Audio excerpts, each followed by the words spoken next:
La parole est à Madame Marine Le Pen pour le groupe Rassemblement National pour une durée de 10 minutes. Merci. Madame la Présidente, Madame la Première ministre, mes chers collègues, ce débat sur l'immigration qui vient ouvrir une séquence législative, puisque le gouvernement a annoncé un texte à la rentrée, est pour nous un débat fondamental. Parce qu'il porte sur l'un des phénomènes majeurs de la seconde moitié du XXe siècle, appelé à s'aggraver encore dans les décennies d'instabilité à venir. Pour les personnalités politiques qui savent s'extraire des polémiques subalternes, qui sont capables de voir loin et haut, qui portent en elles l'intérêt national, la question de l'immigration est centrale. Le phénomène de l'émigration, personne ne peut en mésestimer l'aspect humain, les tragédies et les souffrances que l'arrachement à une terre ancestrale, à sa culture, au sien induit. Nous sommes bien placés avec l'échec de l'assimilation et même de l'intégration pour connaître les contraintes et les exigences qu'un réenracinement dans un nouveau pays peuvent engendrer. Pour les hommes d'État, comme demain pour les historiens, l'immigration soulève plus largement la question des grands flux démographiques qui doivent impérativement, sous peine de crise, de tension ou de drame, être régulés par les États souverains. L'histoire du monde tient souvent en une donnée, la démographie.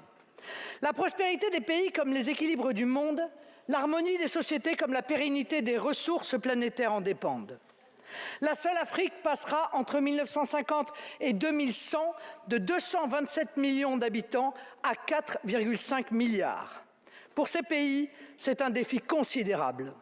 Pour les nôtres, c'est un défi encore plus grand, parce que l'immigration anarchique et massive signifie la fin de nos équilibres sociaux, une atteinte à l'harmonie culturelle de nos pays, la contestation de nos valeurs et parfois de nos libertés, et à la fin, un risque pour la sécurité et même la paix civile, situation dramatique que connaît aujourd'hui Mayotte.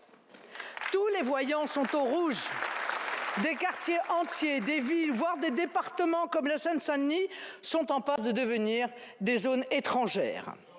Un ancien ministre de l'Intérieur, fondateur du mouvement présidentiel, vous a averti à 2 reprises, mais vous n'écoutez même plus les paroles de bon sens et de courage qui émanent désormais de vos propres rangs. Avec une vision quasi coloniale, vous continuez à vouloir que les problèmes de l'Afrique se règlent en Occident, en brandissant une vaine culpabilisation de nos sociétés. Vous nous expliquez que nos pays seraient tenus d'accueillir les populations du monde victimes d'insécurité économique, climatique ou politique. Pourquoi des populations de culture moyen-orientale devraient-elles être accueillies à Saint-Lys ou à Kayak et pas dans les monarchies pétrolières cousines dont les richesses par habitant atteignent des niveaux indécents? Pourquoi ne pas admettre qu'un réfugié aurait vocation à rentrer chez lui une fois la crise dans son pays passée? Pourquoi ne pas reconnaître le scandaleux dévoiement du droit d'asile que nous subissons depuis 30 ans? Cela fait 5 ans que vous êtes au pouvoir. 5 ans que l'action publique en matière de contrôle de l'immigration s'affaisse, comme en témoigne l'effondrement de l'exécution des OQTF, le piteux cafouillage de la gestion des migrants de l'Ocean Viking ou le chaos migratoire à Paris.